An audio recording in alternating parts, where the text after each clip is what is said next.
दूसरा अध्याय और उसकी 6ठी और 7वीं आयत। एस्तर की पुस्तक उसका दूसरा अध्याय उसकी 6ठी और 7वीं आयत ऊंची आवाज में पढ़ेंगे। वे उन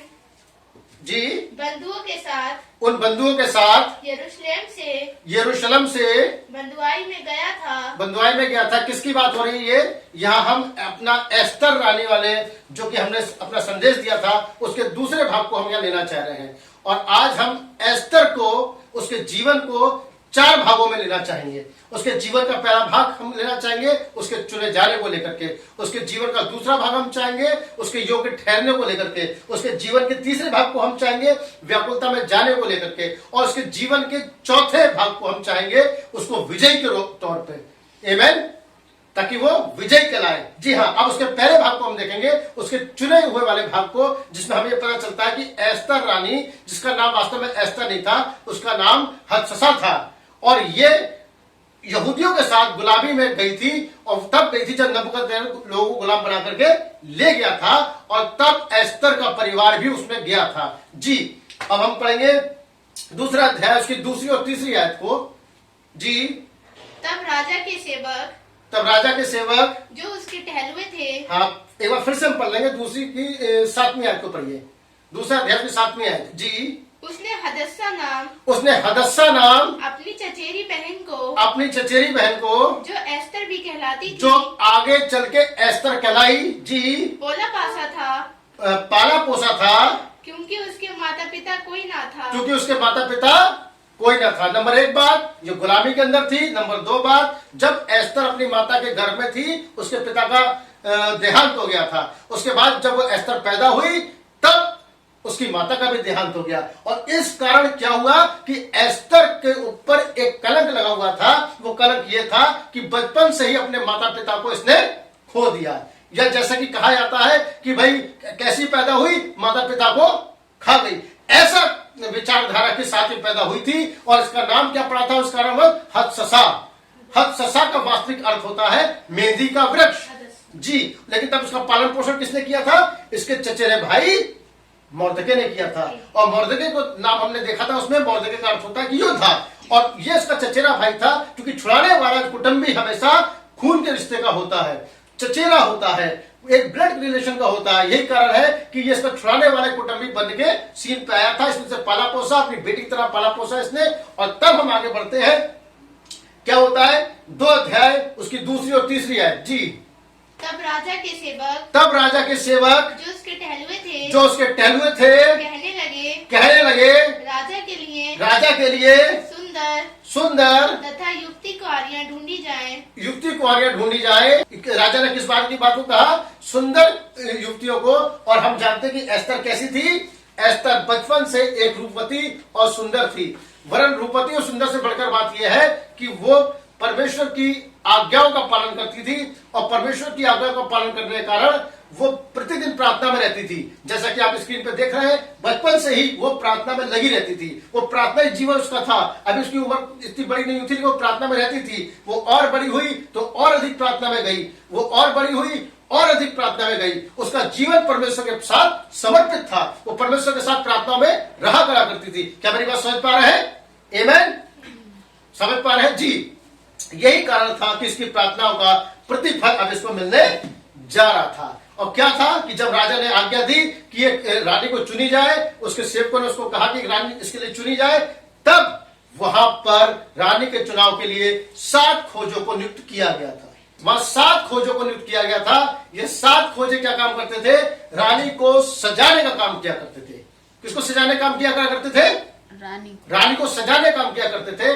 और ये रानी किस तरह सजाई जाती थी? ये रानी उन चीजों से सजाई जाती थी जो चीजें राजा की ओर से प्रोवाइड की जाती थी, जो वस्त्र राजा की ओर से प्रोवाइड किए जाते थे, जो वस्तुएं राजा की ओर से प्रोवाइड की जाती थी, उन चीजों के द्वारा इन युवतियों को सजाया जाता था।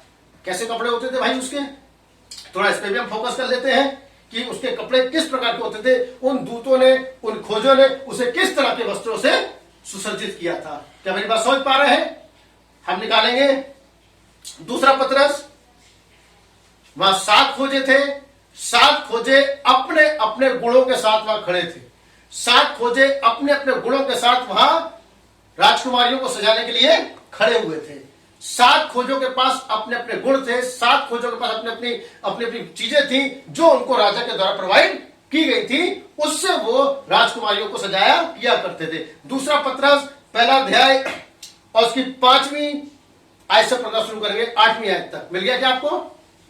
और इसी कारण तुम सब प्रकार का। अब मैं यहां कुछ बताना चाहता हूं।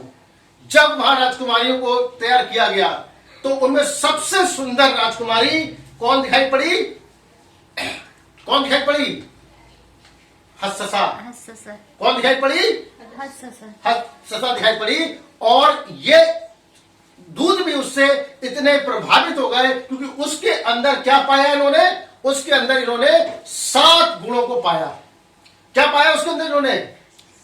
7 गुणों को पाया। उसमें उन्होंने एस्तर के अंदर विश्वास को पाया, उन्होंने एस्तर के अंदर सद्गुण को पाया, उन्होंने एस्तर के अंदर इस तरह के गुणों को उसके अंदर पाया। और तब जैसा कि हम पत्रस में पढ़ते हैं, जी पढ़िए अब। और इसी कारण तुम सब प्रकार का यत्न करके। दूतों ने क्या सलाह दी उसको? उन दूतों ने क्या सलाह दी कि इससे पहले कि तू राजा के सामने पेश हो, तुझे सब प्रकार का यत्न करना है। कितनी प्रकार का? किसी एक प्रकार का नहीं, सब प्रकार का। ये सब प्रकार कौन से थे? किस प्रकार को उसे यत्न करना था? उन्होंने कहा अगर तू इस प्रकार का यत्न करके जाएगी, हम तुझे ये बात गुप्त में बता रहे हैं, हम ये बात औरों के सामने नहीं रखना चाहते, ये बात हम तेरे सामने रखना चाहते हैं कि तुझे सब प्रकार का यत्न कैसे करना है। अब पढ़िए आयत को जी। अपने विश्वास पर सद्गुण। सब प्रकार का यत्न करके तू अपने विश्वास पे सद्गुण, और सद्गुण पर समझ, सद्गुण पर समझ, और समझ पर संयम, और समझ पर संयम, और संयम पर धीरज, और संयम पर धीरज, और धीरज पर भक्ति, और धीरज पर भक्ति, और भक्ति पर भाईचारे की, और भक्ति पर भाईचारे की प्रीति को, और भाईचारे की प्रीति पर प्रेम, और भाईचारे की प्रीति पर किसे बढ़ाते जाओ? प्रेम को बढ़ाते जाओ। ये क्या चीज थी? ये उसके स्वभाव था, ये उसके वस्त्र के रंग थे। ये कैसे रंग थे? हर चीज का अपना अपना रंग था। विश्वास का अपना रंग था, सद्गुण का अपना रंग था, समझ का अपना रंग था। इन रंगों से उन्होंने एस्तर के जीवन को रंगा। और तब वो क्या कहना चाहती है? पढ़िए आगे।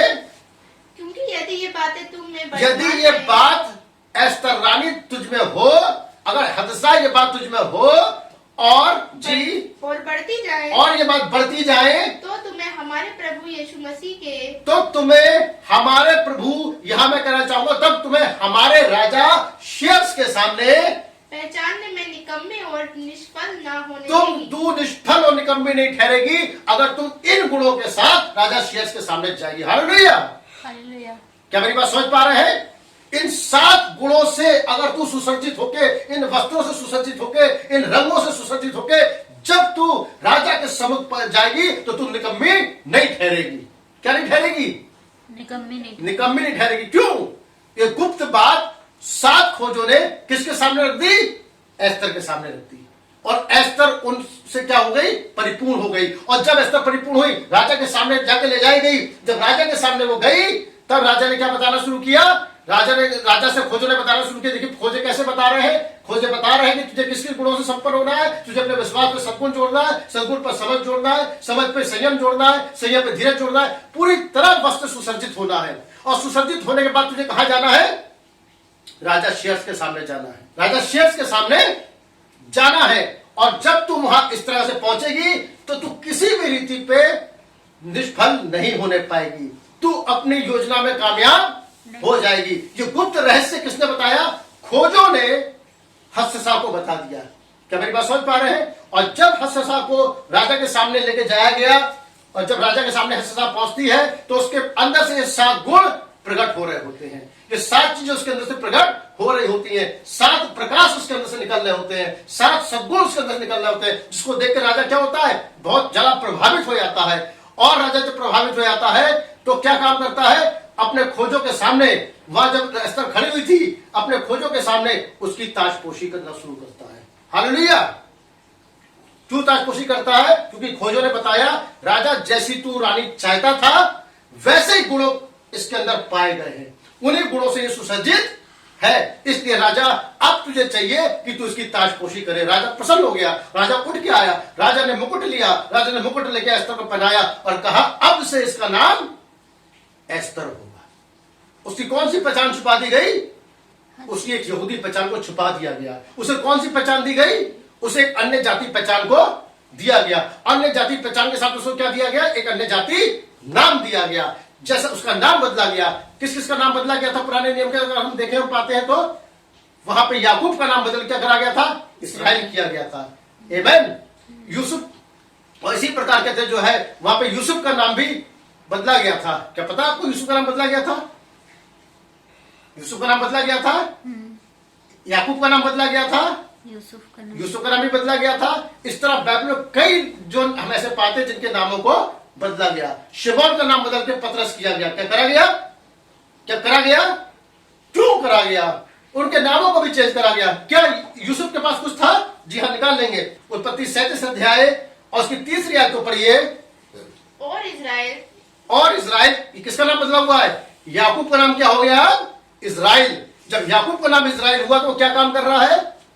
जी, अपने सब पुत्रों से बढ़ के, अपने सभी प्रचारकों से बढ़के, अपने सभी चुने हुओं से बढ़के, अपने सभी पुत्रों से बढ़कर यूसुफ से प्रीति रखता यूसुफ से प्रीति रखता था, क्योंकि वे उसके बुढ़ापे का पुत्र था। वो उसके बुढ़ापे का पुत्र था। अगर इसको हम इस तरह से देखें तो बुढ़ापे का मतलब होना चाहिए उसके अंत समय का पुत्र था।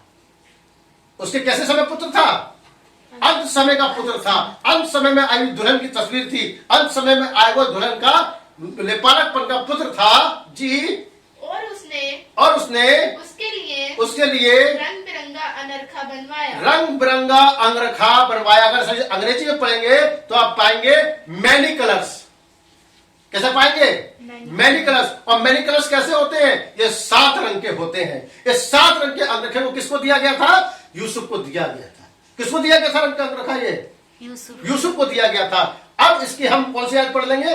23वीं आयत को पढ़ेंगे। जी, सो ऐसा हुआ कि जब यूसुफ अपने भाइयों के पास होता क्या है कि जब यूसुफ को अंगरखा दिया जाता है, जब वो कलर कोट पहनाया जाता है, यूसुफ को जब 7 रंग का अंगरखा पहनाया जाता है, इस बात से उसके भाई खिसिया जाते हैं। जब जब किसी को ये 7 रंग का अंगरखा पहनाया गया है, निश्चित तौर से प्रचारक खिसिया गए हैं। निश्चित तौर से बड़े बड़े जो प्रचार करने वाले हैं, बाइबल की बातों को जानने वाले हैं, जो गलत तरीके से अनुवाद को लेते हैं, वो उससे खिसियाते हैं। उन रंगों से खिसियाते हैं, उस कैरेक्टर से खिसियाते हैं कि ये क्यों यहां पर रखा जा रहा है। लेकिन उससे कौन प्रेम करता है? जो दूतों को विश्वास करता है, जो दूतों के संदेश में विश्वास करता है, जो खोजों के संदेश में विश्वास करता है, उसको क्या मिलता है? उसको अंगरखा देते हैं। कि भाई लोग क्या काम करते हैं? उसके भाइयों के चिड़न आ गई। क्या चिड़न आई? पढ़िए। तब उन्होंने उसको रंग बिरंगा अंगरखा, जी, जिसे वे पहने हुए थे, जिसे वो पहने हुए था, उतार दिया। उसके भाई क्या काम करते हैं? जबरदस्ती, तूने ये संदेश लिया, तेरे पास ये संदेश है, तू इस संदेश में विश्वास करता है, उसका अंगरखा उतारा। आगे क्या करा? और यूसुफ को उठाकर गड्ढे में डाल दिया। ये एक ईर्ष्या वाली बात होती है, एक जलन वाली बात होती है कि संदेश के विरुद्ध में बात करना, संदेश की गंभीरता में बात करना, संदेश के भेदों के विरुद्ध बात करना और उसके संग्रह को उतार लेना और जो इस पर विश्वास करता है उसे काय में झोंकना, गड्ढे में झोंकना। काय में झोंक देना, गड्ढे में झोंक देना। एक आयत को और पढ़ेंगे हम, दूसरा सैमुअल जी, दूसरा सैमुअल 13-18। वे तो रंग बिरंगी कुर्ती पहनी थी। किसके विषय में बात हो रही है? एक स्त्री थी वहां पे जिसके विषय में बात हो रही है, वो राजकुमारी टाइप की थी। तो क्या बता रहे हैं कि वे तो रंग बिरंगी कुर्ती पहनी थी, क्योंकि जो राजकुमारियां कुंवारी रहती थी, जो राजकुमारियां कुंवारी रहती थी, वे ऐसे ही वस्त्र पहना करती थी। बस कैसे वस्त्र पहना करती थी? कलर्ड। अगर आप एक चुनी हुई दुल्हन हो, अगर आप उसकी कुंवारी दुल्हन हो, तो आप रंग बिरंगे अंगरखे के साथ उसके सामने जाएंगे। लेकिन इस रंग बिरंगे अंगरखे से कुछ लोग चिढ़ते हैं। कैसे लोग चिढ़ते हैं? वह हामान था। हामान इस प्रकाशन से चिढ़ा करता था। हामान इस प्रकाशन से नफरत किया करता था। हामान 7 दूतों के प्रकाशन से नफरत किया करता था। हामान कहता था ये गलत है। और तब हामान वहां पे क्या हुआ? हामान जो था मोर्दके से नफरत किया करता था, क्योंकि वो जान गया था कि मोर्दके कौन है, एक इस्राएली है। लेकिन उसने क्या कहा था, एस्तर से कहा था अपनी पहचान को छुपाए रखना, अपनी पहचान को छुपा, क्योंकि तुम्हें कोई दुल्हन के रूप में पहचान नहीं सकता। क्योंकि ये दुल्हन होंगे, इनकी जिंदगी तो देखो दुल्हन होंगे, तुम्हारी पहचान को छुपाया गया है, तुम कभी भी नहीं पहचाने जा सकते कि तुम दुल्हन है। और दुल्हन के चक्कर में वो दूसरों को घात कर देते हैं, समझे। अब वो किस पे टूट पड़ा, क्योंकि एस्तर कहां रहती थी, एस्तर महल में रहती थी, और महल के अंदर उसकी जो थी रक्षा थी, इसलिए परमेश्वर ने दूतों के द्वारा तुम्हारी रक्षा को रखा गया है। लेकिन जो महल के बाहर कौन था, मोर्दके था। हामान किस पे टूट पड़ा, मोर्दके पर टूट पड़ा, क्योंकि मोर्दके उसके सामने कभी झुकता नहीं था। और तब उसने कहते जो है एक लेटर लिखवाया। क्या लेटर लिखवाया उसने जी, उसने लेटर लिखवाया कि जो कोई भी मोर्दके की जाति का है उसको नष्ट किया जाए, उसको घात किया जाए। क्या काम करा उसने, राजा से धोखे से अंगूठी की छाप लगवाई और एक मैसेज को वायरल कर दिया कि जो इस मैसेज को सुने वो इस संदेश को छोड़ के दूर हो जाए, वो विश्वासियों को घात कर दिया जाए, उन विश्वासियों को मार दिया जाए। किसका विरुद्ध संदेश था ये मैसेज क्यों वायरल किया गया था, इस संदेश के विरुद्ध वायरल किया गया था कि दुल्हन के पास कोई वस्त्र ऐसे है ही नहीं। ये संदेश गलत है, ये नबी गलत है, ये क्लाउड जो उतर के आया क्लाउड नहीं है, ये तो रॉकेट का धुआं था। लेकिन हम विश्वास करते हैं वो 26 मील ऊंचाई पे जो आया वो रॉकेट का धुआं नहीं था, वरन 26 मील ऊंचाई पे 7 दूत उतर के आए जो दुल्हन को तैयार करने के लिए आए थे। हालेलुया। क्या मेरी बात विश्वास कर सकते हैं? आपको इस बात पर विश्वास करना होगा। 7 दूत ऐसे ही नहीं आए। 28 फरवरी, और फरवरी का महीना कैसा महीना होता है, जो जीवन की ऋतु का महीना होता है, कोई भी महीना ऐसा नहीं होता है। यह 28 दिन के स्त्री चक्र को प्रदर्शित करता है, और तब वो कहता है कि मैं तेरे पास जीवन की ऋतु में आऊंगा। क्या मेरी बात समझ पा रहे हैं? इसलिए 7 दूत जीवन की ऋतु में दुल्हन के पास आए ताकि उसको राजा के सम्मुख जो है पेश करने पाए। क्या मेरी बात समझ पा रहे हैं? और उसने मैसेज वायरल कर दिया, और तब मोर्दके बहुत दुखी हुआ। मोर्दके ने अपने कपड़े फाड़े, मोर्दके ने जो था अपने आप को टाट ओढ़ा और विलाप में चला गया। और तब वहां पे खोजा था जिसका नाम था हताक। वहां पे हताक जो था वो क्या काम करा करता था, वो एस्तर की बात को मोर्दके तक पहुंचाता था, और जो हेगे था उसका क्या काम था कि कहते हैं जो है एस्तर की बात को राजा तक पहुंचाना। ये 2 सेवकाइयां अलग थी। ये 2 सेवकाइयां एलिया और मूसा की सेवकाई को दर्शाती है। हालेलुया। किसकी सेवकाई को दर्शाती है? दो हेगे की सेवकाई एलिया की सेवकाई को दर्शाती है, हताक की सेवकाई मूसा की सेवकाई को दर्शाती है। क्या मेरी बात समझ पा रहे हैं? ये 2 सेवकाइयां दुल्हन और मोर्दके के बीच में खड़ी थी। ये मोर्दके आखिर कौन था? ये मोर्दके इस युग का प्रेरित था, जिसने बात की प्रकाशन को जान लिया कि 7 गर्जन, 7 कलीसिया काल के 7 दूतों की 7 जीवित आवाजें। हालेलुया। उसने जान लिया कि जो वस्त्र तैयार किया गया है ये 7 खोजों के द्वारा तैयार किया गया है। ये 7 आवाजें हैं। उनमें क्या लिखे थे? उनमें कुछ शब्द लिखे हुए थे। विश्वास पे सद्गुण, सद्गुण पर समझ, समझ पे धीरज। क्या था? आवाजें थी। उन आवाजों से एस्तर को सजाया गया था। और तब मोर्दके ने जान लिया, क्या जान लिया कि 7 गर्जन, 7 कलीसिया काल के 7 खोजों की 7 जीवित आवाजें हैं जो अब एस्तर के अंदर से होके गूंजेगी और राजा को प्रसन्न करेंगी। हालेलुया। क्या मेरी बात समझ पा रहे हैं? इस कहानी के अंदर कितना बड़ा रहस्य छुपा हुआ है, इस कहानी के अंदर कितने बड़े भेद छुपे हुए हैं जी। और तब जब उसने कपड़े फाड़े, एस्तर के पास संदेश पहुंचा कि तेरा भाई अपने कपड़े फाड़ के विलाप कर रहा है। एस्तर ने पूछा ऐसा क्यों? तब एक चिट्ठी उसने जो थी मैसेज उसको पहुंचाया कि देख ये मैसेज वायरल हुआ है कि तेरे विश्वासी भाइयों का कत्ल कर दिया जाए। और तब उसने कहा एस्तर तू भी विलाप कर। एस्तर ने कहा ठीक है मैं विलाप करूंगी। जैसा कि आप स्क्रीन पे देख रहे हैं, वहां पे जो है एस्तर ये पैगाम पहुंचाया जा रहा है, इस पैगाम को दिया जा रहा है कि जितने भी विश्वासी हैं उनको समाप्त कर दिया जाए, जितने भी यहूदी हैं उनको समाप्त कर दिया जाए। एक मैसेज वायरल कर दिया गया उनको समाप्त करने के लिए। और तब हताक, जैसा आप स्क्रीन पर देख रहे हैं, उसने जाके एस्तर को जानकारी दी कि भाई ऐसी ऐसी घटना घटित हो रही है। क्या मेरी बात समझ पा रहे हैं? और तब वहां पे विलाप करना शुरू करा। और तब एस्तर ने कहा कि मैं उपवास में जाऊंगी, मैं प्रार्थना में जाऊंगी, मैं 3 दिन का उपवास रखूंगी, मैं 3 दिन का प्रार्थना में रखूंगी। ये कौन सा समय आ गया? एस्तर की व्याकुलता का समय आ गया। क्या मेरी बात समझ पा रहे हैं? हालेलुया।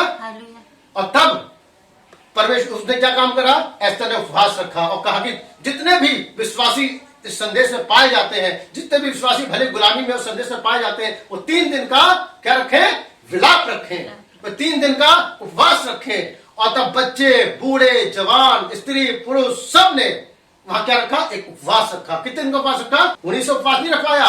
एस्तर जो थी मोर्दके के उपवास में गया और साथ में एस्तर भी उपवास में गई। एस्तर प्रार्थना में, जैसा आप स्क्रीन पर देख रहे हैं, एस्तर प्रार्थना में लगी हुई है। एस्तर उपवास के बाद उसने बड़े से बड़े खाने को वहां छोड़ दिया, उसने बड़ी से बड़ी चीजों को वहां छोड़ दिया, वो उपवास के अंदर चली गई। और तब एस्तर ने कहा अब तीसरा दिन हो गया है, अब इस जंग को मैं हफ्सा बन के नहीं लड़ूंगी, इस जंग को मैं क्या बन के लड़ूंगी? एस्तर बन के लड़ूंगी। क्या बन के लड़ूंगी? एस्तर बन के लड़ूंगी। निकालिए एस्तर 5 अध्याय की पहली आयत जी।